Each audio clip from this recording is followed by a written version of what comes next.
রূপা, ও রূপা, দেখ তো সব ঠিকঠাক আছে কিনা। তোর ভাই আর ভাবি তো প্রায় এসেই পড়লো। হ্যাঁ বাবা, আসছি। উঠোন তো আমি সকালেই ঝাড় দিয়েছি, এখন কি পরিষ্কার উঠোনে আবার ঝাড়ু দেবো নাকি? হয়েছে, এত লাফানোর কিছু নাই।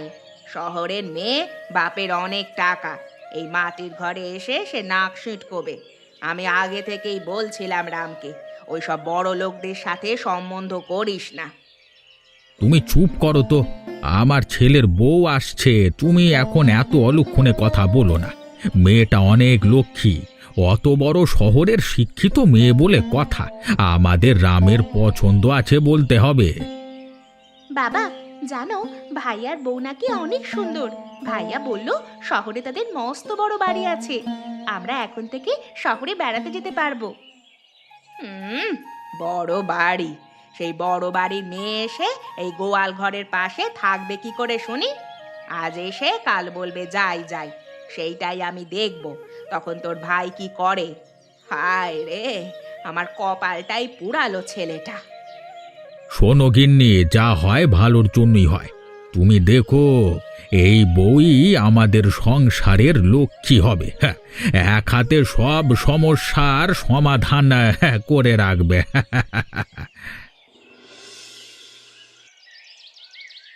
আয় বাবা, আয় আয়।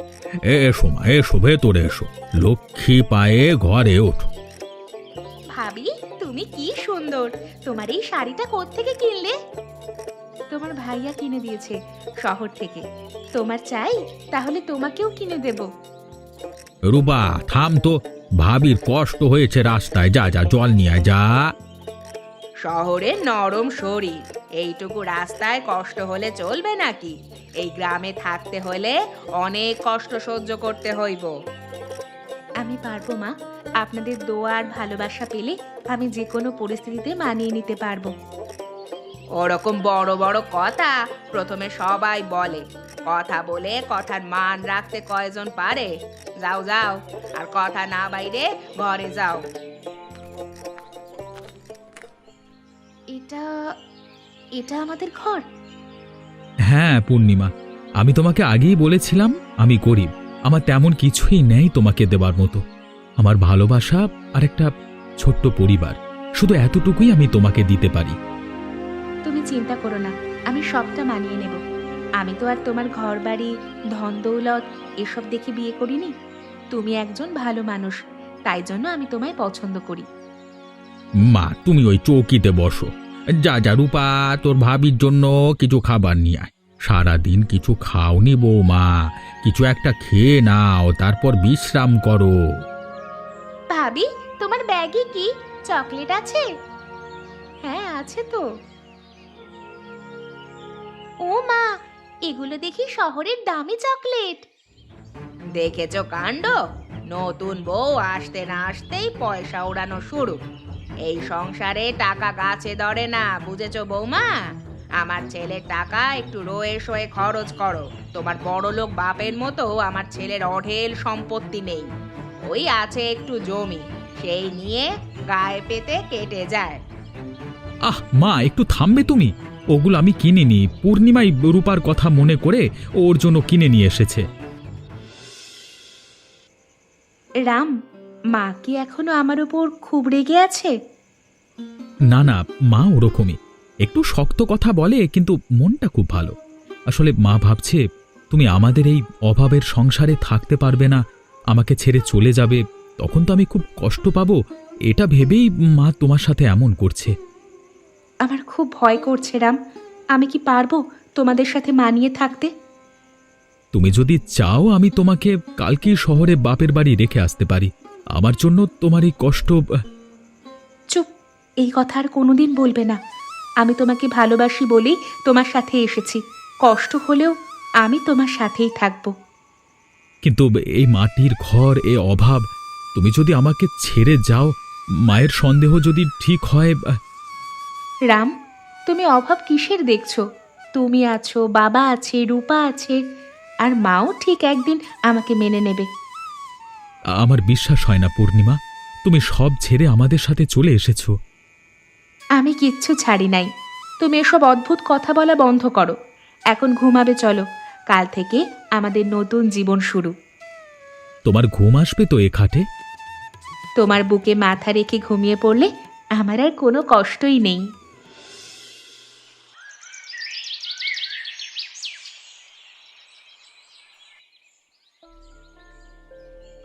ও মা, তুমি এত সকালে উইঠা পড়েছো? তোমাদের বড় লোকদের কাছে এইটা তো এখনো রাত্রি। শহরে নাকি 10টার আগে কারো ঘুম ভাঙে না। হ্যাঁ মা, কিন্তু এখন তো আমি আর শহরে নেই, গ্রামে আছি। ভাবলাম আপনাকে একটু সাহায্য করি। আমাকে বলুন মা, আমি কোন কাজটা করে দিলে আপনার সুবিধা হয়? আচ্ছা, তাইলে ওই চালগুলো ধুয়ে আনো, আমি তরকারিটা কাটাকুটি করি। মা, এই চুলা ধোঁয়া হয় কেন? আমাদের তো গ্যাসের চুলা। গ্যাসের চুলা? সেটা আবার কি? আমরা তো এই মাটির চুলাতেই রান্না করে খাই, এসবের মুরদ নেই। আমার ছেলেকে যেন আবার ওসব কিনতে বলো না। না মা, আমি তাকে গ্যাসের চুলার কথা বলবো না, কিন্তু আমি নিজেই মাটির চুলায় রান্না করা শিখে নেব। ভাবি, তুমি ভাত রাঁধতে পারো? না রে, আমি তো কোনোদিন রান্না করি নাই। কি, রান্না পারো না? তাইলে আমার ছেলেকে নেদে বেড়ে খাওয়াবে কে? আমি জানতাম এই মেয়ে কোনো কাজের না, খালি দুদিনের প্রেমের জন্য আমার সংসারে অশান্তি। সমস্যা নেই মা, আমি আপনার সাথে প্রতিদিন একটু একটু করে কাজ করতে করতে শিখে যাব। থাক থাক, হয়েছে, তোমাকে আর চাল ধুতে হবে না, আমি ধুয়ে আনছি। আচ্ছা ভাবি, তুমি ওইখানে বসো, আমি তোমাকে দেখাই কি করে রান্না করতে হবে। হয়েছে, রাঁধন লাগবে না, যাও ঘরে গিয়া বইসা থাকো, আমার পোলার কপালে ভাত নাই। না মা, আমি ঠিক পারবো, আমাকে একটু চেষ্টা করতে দিন।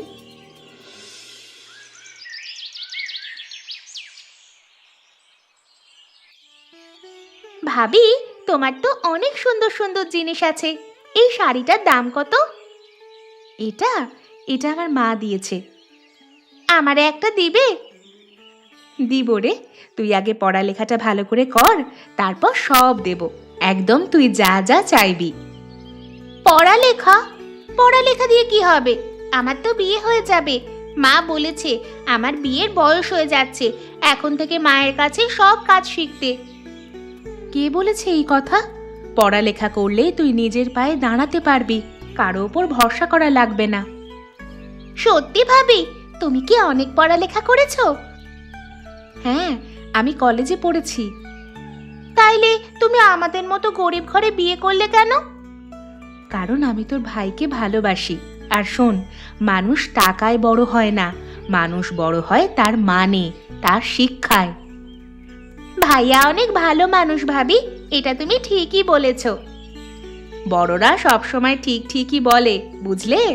যাও গিয়ে শুয়ে পড়ো, দুপুরে একটা ভাত ঘুম দিতে হয়, ঘুম ভাঙলে পরে পড়তে বসো কেমন? আমি তোমাকে সাহায্য করব। বাবা, এবার কি হবে? সব তো শেষ। এমন করে চলতে থাকলে কি হবে? ধারের টাকা শোধ দেব কিভাবে? সব ওই অলক্ষী মেয়েটার জন্য। ও ঘরে পা দেওয়ার পর থেকেই সংসারে শনি লেগেছে, সব খারাপ হচ্ছে। মা, পূর্ণিমার দোষ দিচ্ছ কেন? ঝড় বৃষ্টি তো ওর হাতে কিছু নেই, তাই না? হ, জানিস তুই, কিন্তু ওই মেয়ে আসার পর থেকেই সব উল্টো পাল্টা হচ্ছে। না পারে রান্না, না পারে কোনো কাজ, খালি বসে বসে বাপের টাকার দেমাগ দেখায়। বৌমার নামে বাজে বকবে না একদম। তুমি শুধু খুঁজে খুঁজে মেয়েটার দোষ বের করো, ওর গুণ চোখে পড়ে না তোমার, তাই না? তুমি পূর্ণিমাকে ভুল বুঝছো মা। আমি কোনো ভুল বুঝিনি। বউ এসেছে থেকে তুই আমাকে আর সম্মান করছিস না, সারাক্ষণ শুধু বউয়ের কথায় উঠছিস আর বসছিস। একদিন তোমার চোখ খুলবে, তখন বুঝবে বৌমা আমাদের সংসার নিয়ে কত ভাবে। সেই দিন আর এ জন্মে আসবে না। তোমরা থামো তো।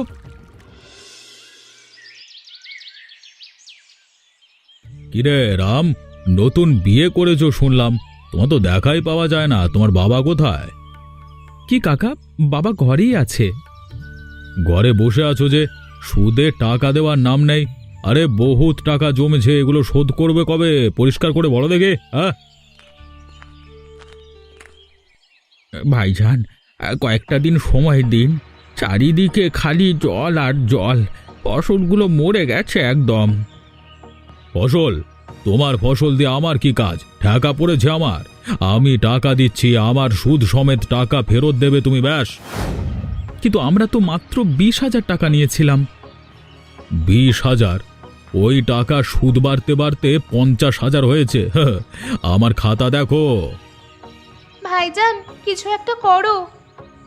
তাহলে জমি ছাড়ো, আমি সাফ কথা বলতে এসেছি। আগামী পরশুর মধ্যে টাকা না পেলে তোমার এই ভিটে মাটি আমি দখল নেব। না কাকা, এ কাজ করো না। আমি কোথায় যাব তাহলে? সেটা আমার জানবার বিষয় না, আমার টাকা আমাকে দিয়ে দাও। আমি তো আর তাহলে কিছু চাচ্ছি না। আমি কি তোমাদের এখন মাগনায় টাকা দেব নাকি? একটু সময় চাইছি ভাই, একটু সময় দাও।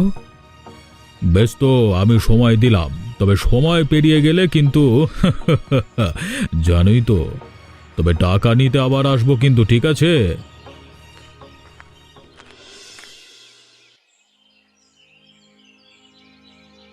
এখন কি হবে? ভিটা ছাড়লে তো পথে বসা লাগবে।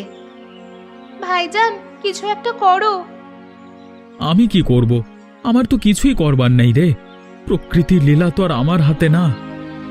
আমি বলেছিলাম না, ওই মাইয়া একটা অলক্ষী। ওর জন্যই আজ এই দশা আমাদের সংসারটা। আমার সাজানো গোজানো সংসারটা শেষ হয়ে গেল, শেষ। মা, আপনি সব সময় আমায় কেন দোষ দেন? আমি কি করেছি? আবার জিজ্ঞেস করছো তুমি কি করেছো? বড় লোকের মেয়ে, সেই দাপটে তুমি আমার মুখে মুখে কথা বলেছো। তুই যদি বড় লোকের মেয়ে না হয়ে একটা কাজের মেয়ে হতি, তাহলে আজ আর এই দশা হতো না। কি হতো তাহলে মা? আমি মাঠে গিয়ে হাল চাষ করতে পারতাম। হ্যাঁ, সেইটাও তো পারোস না, খালি মুখে বড় বড় কথা। দেখুন মা, আমি আপনার সাথে ঝগড়া করতে পারবো না। বাবা শুনুন, আপনার ছেলের কাছে রঘু কাকার কথা শুনলাম। হ্যাঁ বাবা, আমি পূর্ণিমাকে জানিয়েছি। ও এখন আমাদের পরিবারের সদস্য, ওর তো জানবার অধিকার আছে। তা তো অবশ্যই। তা মা, তুমি এই বিপদের কিছু সমাধান খুঁজে পেলে? দেখুন বাবা, আমি পড়ালেখা শিখেছি, আমি হিসাব জানি। মহাজন আমাদের ঠকাচ্ছে। মানে, সেটা তুমি কি করে বুঝলে বৌমা? সুদের হিসেব আমি বুঝি। আমি আপনাকে বোঝাচ্ছি বাবা। যাও রূপা, তোমার খাতা কলমটা একটু নিয়ে এসো। এক্ষুনি এনে দিচ্ছি ভাবি। রাম, আমার একটা কথা শুনবা? হ্যাঁ পূর্ণিমা, বলো। বাবা, মা, রূপা, তোমরাও শোনো। রঘু কাকা আমাদের বোকা বানাচ্ছে। আমাদের সে যা হিসাব দেখাচ্ছে সেইটা পুরাই ভুয়া। তুই কেমনে জানলি? তুই হিসাবের কি বুঝস? রঘু ভাইজান মুরব্বী মানুষ। এভাবে কাউকে অন্ধবিশ্বাস করা তো ঠিক নয়। আর পূর্ণিমা বৌমা কি আমাদের খারাপ চাইবে? চাইতেও পারে, কে জানে কার মনে কি। আমি কলেজে ব্যবসা নিয়ে পড়ছি, আমি জানি চক্রবৃদ্ধি সুদ কি। 20,000 টাকার সুদ 1 বছরে 50,000 টাকা হতে পারে না। ওটা বেআইনি। আমি দেখেছি বাবা শরতের খাতায় সাইন করা। তাহলে এখন উপায়? উপায় আছে। আমি কালকে শহরে যাব। শহরে? বাপের বাড়ি যেয়ে উঠবে? যাও যাও, আমরা তোমাকে আটকে রাখবো না। এসব কি বলছো বৌমা? বাবা, আমি বাপের বাড়ি যাচ্ছি না।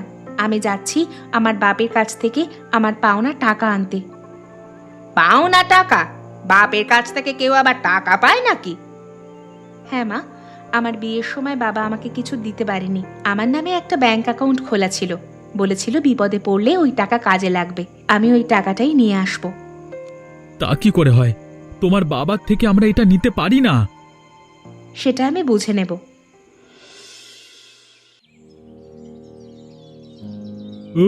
মা, তুই হঠাৎ, তোর এ চেহারা হয়েছে? ওই গরিবের বাচ্চারা কি তোকে খেতে দেয় না? বাবা, আমি তোমার কাছে ঝগড়া করার উদ্দেশ্য নিয়ে আসিনি। আমি আমার টাকা নিতে এসেছি। টাকা? কিসের টাকা? আমার যে ব্যাংক অ্যাকাউন্ট আছে সেই অ্যাকাউন্টের টাকা। কেন, সেই টাকা নিয়ে তুই ওই গরিবের সংসারে দিবি নাকি? দেখো বাবা, ওটা এখন আমারও সংসার। তুমি বলেছিলে বিপদে পড়লে যেন এই টাকা নেই। আমি আজ বিপদে পড়ে তোমার কাছে ছুটে এসেছি। আমি জানতাম এই দিন আসবে। ওদের আমার মেয়েকে ভালো রাখবার ক্ষমতা নেই। কত টাকা লাগবে তা বলো এখন? 10,000, 20,000? পুরো 1,00,000 টাকা চাই আমার বাবা। কি 1,00,000? তুই কি করবি এত টাকা দিয়ে? ওই চাষার দেনা শোধ করবি, তাই না? ওরা এখন আমার মেয়েকে ওদের স্বার্থে ব্যবহার করছে। দেখো দেখো বাবা, ওদের এভাবে ছোট করে একদম কথা বলবে না, তাতে আমার ভালো লাগে না। ওই চাষা আমার স্বামী, আর ওই বাড়ি আমার সংসার এখন। তাই ওদের যখন তুমি বলো সেটা আমার গায়েও গিয়ে লাগে। আমি 1 টাকাও দেব না। তুই যদি ও বাড়ি ছেড়ে আমার সাথে চলে আসিস তাহলেই সব পাবি। আমি তোকে যোগ্য পাত্রের সাথে আবার বিবাহ দেব। বাবা, আমি তোমার মেয়ে, আমার সাথে এই ব্যবহার তুমি করতে পারো না। আমার ওই টাকাটা আমার হক। প্লিজ বাবা, না করো না। তাহলে শোন, টাকা আমি দেব, কিন্তু এক শর্তে। যদি তুই এই টাকা নিয়ে ভালো কিছু করতে না পারিস তাহলে তুই ওই বাড়ি থেকে আমার সাথে ফিরে আসবি। রাজি। তাহলে তোমার কথাই রইল, তুমি আমার কথাটা রাখো। কি হলো? টাকা আজকে জোগাড় করলো তো? কি হলো? আজ কিন্তু টাকা না পেলে বাড়ি দলিল আমি নিয়ে যাব। কি হলো? কোথায় টাকা, কোথায়? সেসব কিছু দরকার নেই। আপনার টাকা একদম প্রস্তুত, তবে 50,000 না, শুধু 20। তাহলে সব মানে কি? হ্যাঁ, 20,000 টাকা আছে আপনার আসল, আর এই 5,000 টাকা আপনার সুদ, মোট 25,000 টাকা। এই টাকা নিন আর আমার জমি ছেড়ে দিন। ফাজলামি করো? আমাকে হিসেব শেখাতে এসেছো? না, আইন শিখাতে আসিনি। আপনি যে সুদ নিচ্ছেন সেটা বেআইনি। আমি যদি এই খাতা নিয়ে এখন থানায় যাই তাইলে জালিয়াতির দায়ে আপনার জেল হয়ে যাবে। তুই আমাকে জেলের ভয় দেখাস? আমি ভয় দেখাই না, আমি সত্যি কথা কই। এখন আপনি ভাবেন 20,000 টাকা নিয়ে চুপচাপ এখান থেকে চলে যাবেন, নাকি জেলের ঘানি টানবেন? আপনার কোনো সমস্যা না থাকলে আমি এখনই পুলিশকে কল করতে পারি। আমি ভাবতেও পারিনি এই গ্রামের এক চাষার বউ আমার সাথে এভাবে কথা বলবে। কেন, আপনি কি চাষাদের মানুষ মনে করেন না? অনেক হয়েছে আপনার লোক ঠকিয়ে খাওয়া। এখন থেকে আপনি আর আমাদের ঠকাতে পারবেন না। এটা কিন্তু খুব খারাপ হচ্ছে। আমার সাথে এমনটা করে এ গ্রামে টিকে থাকতে পারবি তো? তোর এই বউ কদিন তোর সংসারে থাকে তাও আমি দেখব। কাকু, আমার চিন্তা আপনাকে করতে হবে না। আপনি আপনার পথ দেখুন, আর আপনি না দেখতে চাইলে বলুন, আমি পুলিশকে ডাকছি, পুলিশই আপনার পথ দেখাবে। না মা, উনি আমাদের মিষ্টি কথা শুনবেন না। তার চেয়ে ভালো চল আমরা পুলিশকে ফোন করি। যাচ্ছি, পুলিশকে আর কল করতে হবে না। তবে এই যে কাহিনী করলে না, এরপর ফসল তো ডুবেছে, আমার কাছে এসো সাহায্যের জন্য। তখন দেখো তোমাদের আমি কি ব্যবস্থা করি। প্রয়োজন পড়লে আমরা কলা গাছের কাছে সাহায্য চাইব, তাও আপনার কাছে যাব না।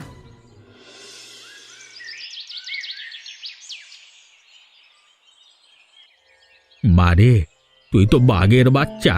তুই না থাকলে আজকে আমাদের যে কি হতো, সে এমন ভাবে প্রতিবাদ করতে পারবে আমি তো ভাবতেই পারিনি। ভাবি, তুমি এত সাহস পেলে কোথায়? বাবারে, যে রঘু কাকা সারা বছর গ্রামের মানুষদের শাসিয়ে বেরিয়েছে, তাকেই ভাবি একদম শাসিয়ে দিল। আসলে পূর্ণিমা, আজকে তোমাকে আমি এক নতুন রূপে দেখেছি। তুমি আসলে সর্বে সর্বা গো। যত নকরা, বাপের থেকে কটা টাকা নিয়ে এসেছে তাই নিয়ে এত এত দেমাগ। তা বলি, এত টাকা তো ফুরিয়ে যাবে, তারপর কি করবা? মা, আপনি চিন্তা করবেন না। এই সংসারটা এতকাল আপনি আগলে রেখেছেন, এখন আমি এসেছি। এই সংসার আগলে রাখার দায়িত্ব আমারও। আমি সব টাকা রঘু কাকাকে দিইনি। তার মানে তুমি তোমার বাবার কাছ থেকে আরো টাকা এনেছো? না না পূর্ণিমা, এটা কিন্তু ভালো করনি। আমাকে শ্বশুর মশাইয়ের কাছে এভাবে ছোট না করলেও হতো। আরে বুঝিস না, বোঝাতে হবে তো যে আমরা গরিব। হ্যাঁ, তোমরা মেয়েটাকে কথা বলে একটু শেষ তো করতে দেবে। কথা ফুরলো না ওর তার আগেই তোমরা চিৎকার করে উঠলে। দেখো রাম, এই টাকা বাবা আমার নামে রেখেছিল, তাই আমি নিয়ে এসেছি। এটা আমার হক।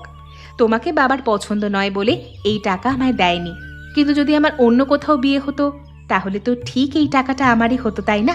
আমি বাবার কাছ থেকে একদম 1,00,000 টাকাই নিয়ে এসেছি। কি? তাহলে আমাকে বললে না কেন? বললেই বা তুমি কি করতে? ওই টাকা দিয়ে দেনা শোধ করতে। দেনা শোধ করতে করতেই তো টাকাগুলো শেষ হয়ে যেত। তাতে লাভ কি হতো? তারপর তো আবার তাদের কাছেই সাহায্যের জন্য হাত পাততে হতো। দেখুন, রূপাও ছোট মানুষ, কিন্তু বুঝে গেছে। আপনি বুঝতে পারলেন না। আমি দেনা শোধ করতে আসিনি, আমি ব্যবসা করতে এসেছি। আর এই কাজে আপনারা সবাই আমাকে সাহায্য করবেন। ব্যবসা? তাও এই গ্রামে? হ্যাঁ, এই গ্রামে।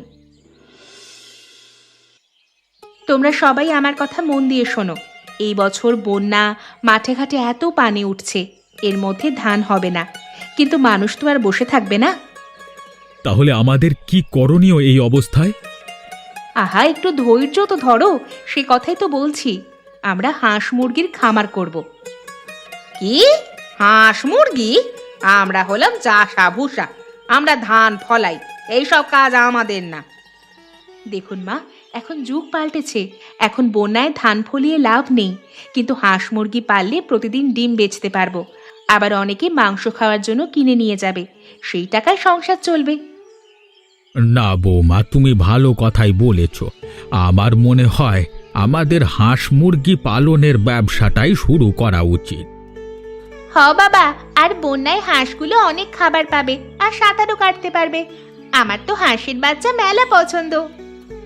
কিন্তু পূর্ণিমা, এই কাজ তো আমি জানি না। শুধু তো হাঁস মুরগি কিনলেই হবে না, ওদের ওষুধ খাবার এগুলোর বিষয়ে তো জানতে হবে। আমি তো জানি, আমি না জেনে তো আর এই কাজে হাত দিচ্ছি না। ওসব হিসাব নিকাশ সব আমি করব। রাম, তুমি আর বাবা মিলে আজ বিকেলের মধ্যেই খামারটা বানিয়ে ফেলবে, আর মা আর রূপা আমাকে সাহায্য করবে। আমি পারবো না। আমি সারা জীবন ধান লইয়া আর শুকাইয়া আসছি, এই সব কাজ আমাকে দিয়া হবে না। ঠিক আছে মা, আপনি না করতে চাইলে করবেন না। রূপা একলাই করবে, আমার তাতেই হবে। মারে, তোর তো অনেক কষ্ট হচ্ছে। কষ্ট না বাবা, নিজের সংসার গড়ার মধ্যে অনেক আনন্দ, আমি সেটাই উপভোগ করছি। ভাবি, তুমিও না আগে চুলা ধরাতেই জানতে না, আর এখন তুমি কত কাজ পারো। মানুষকে সব কাজই পারতে হয়, যেন 5 তলা আর গাছতলা সব জায়গায় মানুষ নিজেকে মানিয়ে নিতে পারে। মানুষ চাইলে সব পারে। মেয়েটাকে আমি ভুল ভাবছি, কিন্তু মেয়েটা তো অনেক কাজের। পূর্ণিমা, এত মুরগি, এগুলো লোকে কিনবে কি? আরে না, এগুলো ডিমের মুরগি। 6 মাস পর থেকে ডিম দেবে। এখন দেখবা প্রতিদিন কত টাকা আসে। ভাবি, আমার একটা মুরগির বাচ্চা দেবে? আমি পালবো। হ্যাঁ, এগুলো তো আমরা সবাই মিলেই পালবো। তবে তোমাকে বলছি, আগে পড়ালেখা শেষ করো, তারপর এমন তুমি অনেক ভালো ভালো কাজ করতে পারবে। হ্যাঁ, আমি সিদ্ধান্ত নিয়েছি, রূপাকে আর গ্রামের 5 জনের কথায় বিয়ে দেব না। আমি ওকে পড়ার সময় শিখিয়ে আমার বৌমার মতো শিক্ষিত বানাবো। আমি তো ভাবতেই পারছি না, আমার খামার মুরগির ডাকে আর ডিমে ভরে গেছে। প্রতিদিন হাজার হাজার ডিম হচ্ছে। এই তো বাবা, সেদিন আসতে আর বেশি দেরি নেই। রূপা, কালকে তোমার ভাইয়ের ওষুধ আর টিকাগুলো নিয়ে এসেছিল, সেগুলো আমাকে দাও। রাম, তুই মুরগিতে ডিম পারলে তাই নিয়ে সদরে যাবি, ভালো দামে বেচবি। আমিও বৌমার সাথে সব ডিম সংগ্রহ করে দেব। আর আমি রামের সাথে বাজারে যাব।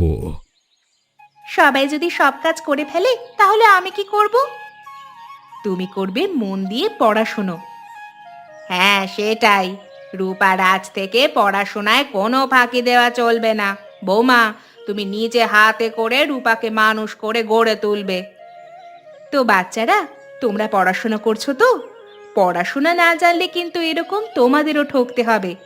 এরকম আরো মজার মজার গল্প পেতে এখনই আমাদের চ্যানেলটি সাবস্ক্রাইব করো।